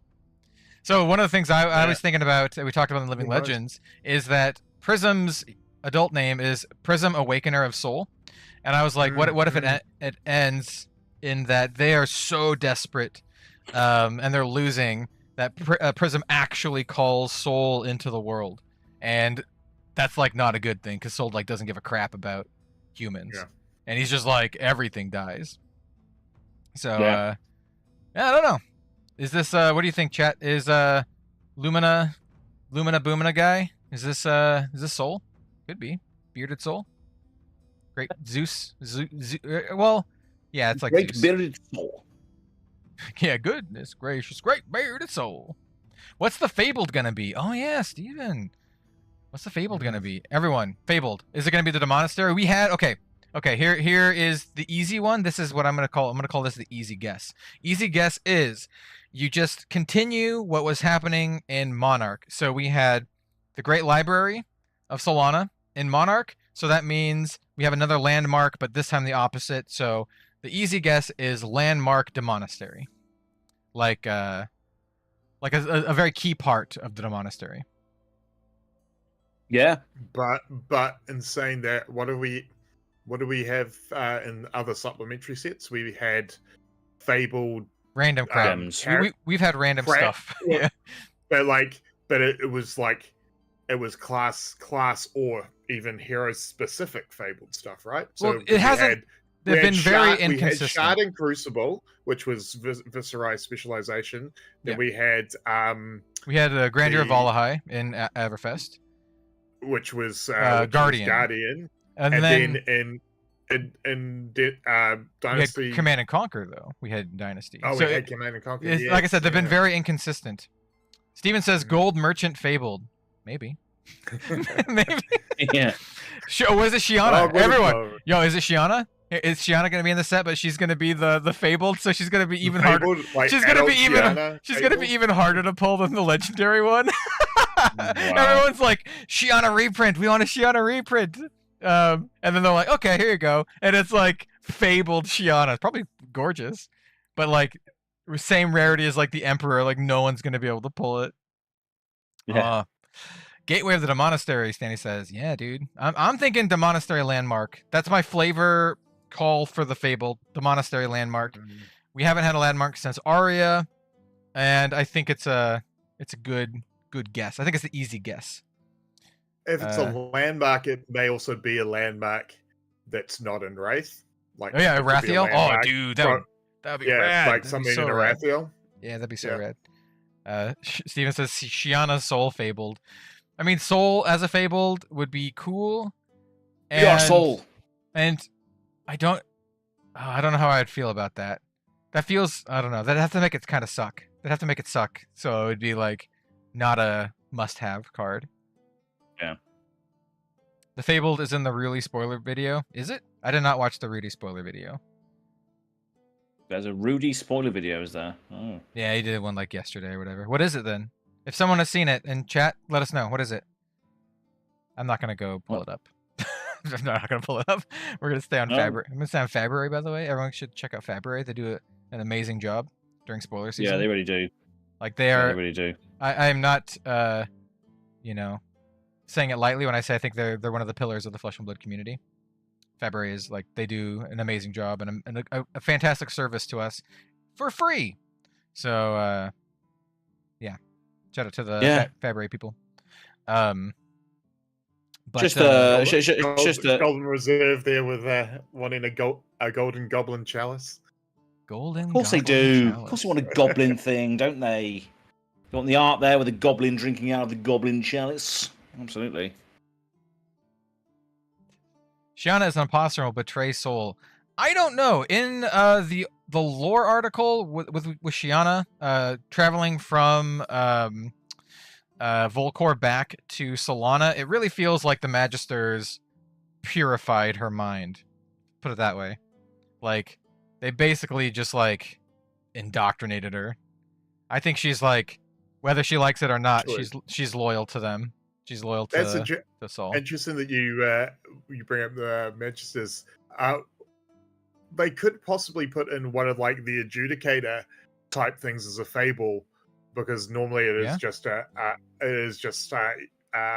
judge's thing to get. So maybe a way to put one of those adjudicators or something into the public. Yeah. It feels like they should do a shadow one, since we got a light one the first time. Like, I'm just saying, like, that just feels right with no basis other than the fact that it just feels right, you know? Like, it feels like if they're gonna do light or shadow, it feels like they should do shadow. Like, to, you know, even it up a little bit. And since they're, like, spoiling shadow cards second, I don't know, it just really feels like shadow is gonna win the day. And it could, and if that's the case, if they do a shadow thing, if it's not location, it could be something like a gem or something that if it gets banished, it like turns off blood debt, or it minuses blood debt, or it's something that interacts positively with blood debt for the shadow player. I actually really like your idea of Temis. Did you guys see Temis? Like, what's Temis? You guys see Temis? Is it he's on about Morlock Hill, perhaps? Maybe, unless there's like, did Minerva get a new card? Hold on, I'm refreshing February. Because I can't check Twitter, because Twitter is just like, nope, can't use this today. I'm like, cool. You're past your daily quota. Yeah, I was past my daily quota in like 10 minutes. It's absolute BS. So I'm trying to just there's no Temis on February at the moment. If they're talking about if they're talking about Morlock Hill, we talked about that at length. I think it's a really cool card. Well, actually, no, that could be maybe the fable is Minerva. Yeah, Minerva. Yeah. I actually really like your idea of Arathiel, like a location in Arathiel. Arathiel would be cool. That would be awesome. Like, that would actually you blew my mind with that, and now I won't be surprised. But if I did not have that idea already, I would have been blown away. Like, if I saw it and it's like a location, it's Arathiel, I would be like, well, especially if this is the second act of the Monarch War of Light and Dark, and it is something like the light heroes get dragged into Arathia. That would be cool. Temis is the flip side of the angel. We were talking about Minerva Temis, who has the last name. Yeah, Minerva Temis. So Temis is also the name of an angel. Okay, which angel? Oh, okay. Let me go find it. It says it's like anime style. I mean, there's like, are you talking about, whoops.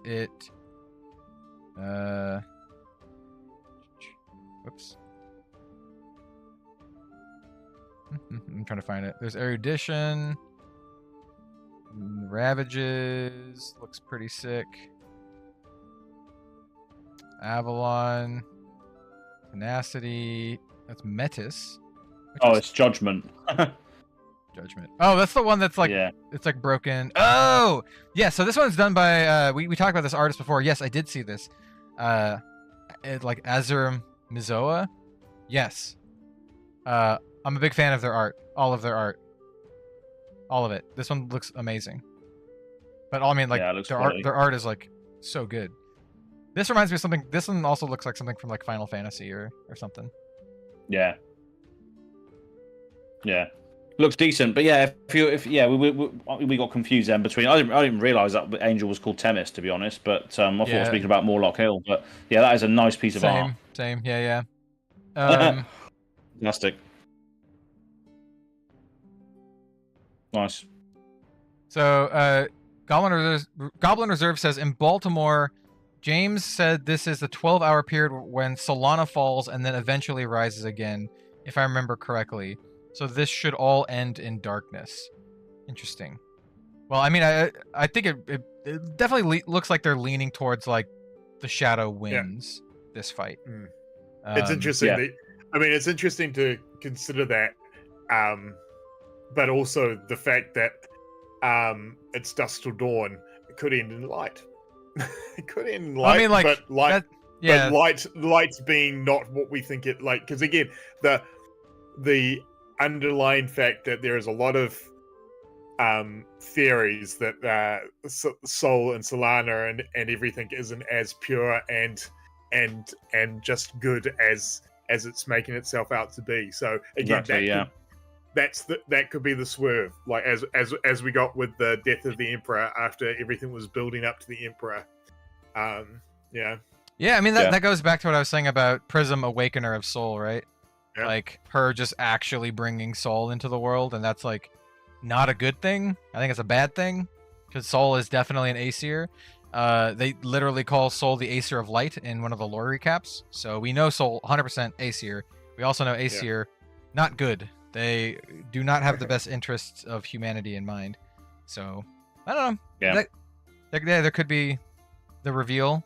I mean, Soul being the Fabled would also be like pretty crazy.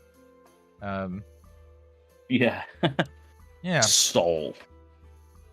We are Soul. We are Soul. Or as We it are Soul. actually, you were like, we are Soul. We are Soul for Solana. Yeah. That, by the way, folks watching, that's a reference to Az's spoiler video. He did really good voice acting, by the way. You should go check it out. Yeah. So okay. That was good fun. All right, let's get this show back on track. Okay, we got like 3 more minutes. I think we're gonna end the stream in 3 minutes, and then we'll have everyone go over and jump into DM Ramada's preview. It's gonna start in 13 minutes or so. So, any final words on this? I am really excited to see the rest of the set and the shadow stuff in particular. Don't get me wrong. I love the Angels, and I think this set is probably one of the best looking Flesh and Blood sets to date, if not the best looking set. Like we already talked about this, but Figment of Protection is like, I think, one of my favorite arts in the entire game. But with that said, I'm a big fan of the Shadow, right? Like, I like the light stuff enough. Prism's cool, but I'm a big fan of the Shadow, so I want to see more demon stuff. I want to see some more metal stuff, man. So that's where I'm at, and you know, sometime next week on the channel here, I'm gonna do like a full set like review. I'm just gonna talk about all the stuff in one video, but for now, any last words, gentlemen, before we bid adieu? I'm gonna say in 3.5 hours you'll be wanting to tune into Mansense reveal. If indeed we are getting a new Levia, which you know, a lot of the teasing is going, I would imagine that is where we'll find out. 45 minutes after that, you can tune into my channel for my 2 spoilers that I will let you know are Shadow Brute cards. So yeah, I'm looking forward to seeing if I'm going to be playing with a new Levia at Nationals, or if I'm going to be playing with an old one with some new tricks. So that's what I'm excited about for the rest of today. And of course, Steven's preview as well.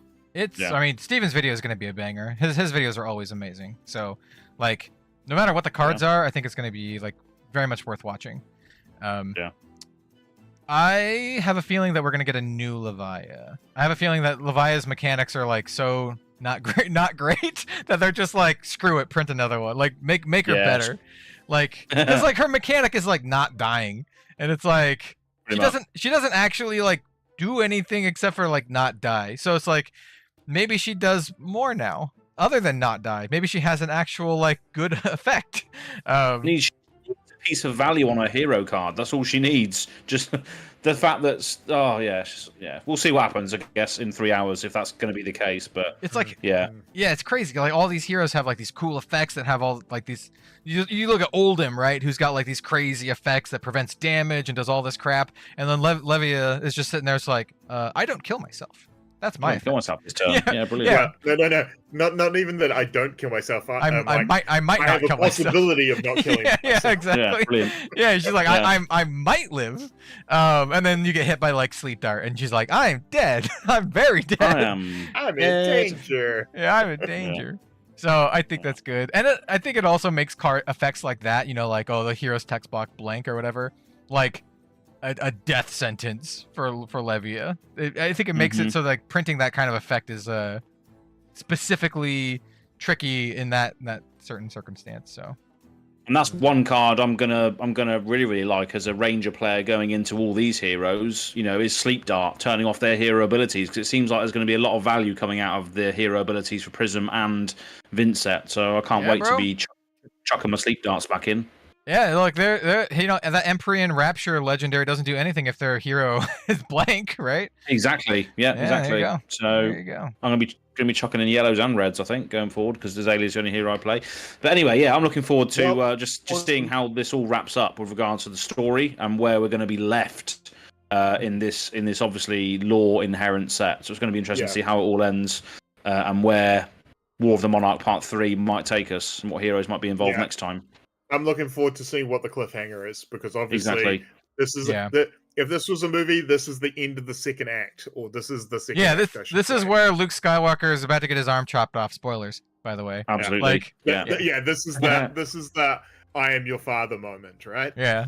Yeah, or it's like Infinity War when Thanos snaps his fingers, and then suddenly the next episode is them redoing that and sort of fixing it all. But yeah, it's going to be interesting to see how it ends. That's for sure. Yeah. So anyway, thank you all for joining us here. We still have a nice robust group of folks in the chat here. We have 87 people still.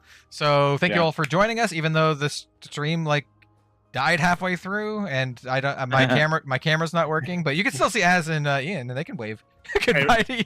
And also we were completely all over the place, so thanks for letting us ramble as we always do. This is like a good behind the scenes look of actually how we talk in Discord calls that aren't recorded. This is like literally what we do. Yeah, it's pure natural flow, mate. Yeah, this is the half hour before recording and the hour and a half after recording. Exactly. Yeah, but thank you all for joining us. If no matter what time it is, I hope you have a good day, good evening. I'm personally really excited for Dusk Till Dawn. It sounds like Ian and Az are going to be kind of like cherry picking the cards that they want, and I'm going to buy a bunch of the set. I've already pre-ordered like 4 cases, mostly for the channel, but for some other stuff too. I want to pull some cool angels. I like the angels. Also, remember there is buy a box promos, so that is another reason to buy boxes from your local local store. And I'll probably do some like sponsored box openings or something. I'll post about that like in the next couple days. But thank you all for joining us. I appreciate it. Thank you to Az and Ian. Definitely go check out their channels. Az from Goarin Gaming, Ian from Right Time Gaming, and then of course go and check out DM Armada right now, because his spoiler video goes live in 7 minutes. So go check that out right now. I will be in chat. We're going to go over there right now. Yeah. Let's all raid over to DM Armada's channel. Yeah, all 81 people. Let's go pile on in. All right. We know exactly who you are. If we don't see you over there, we'll know, and we'll go. Right. I'd love to pile in on Steven, to be honest. Anyway, cut it. Cut. End the stream.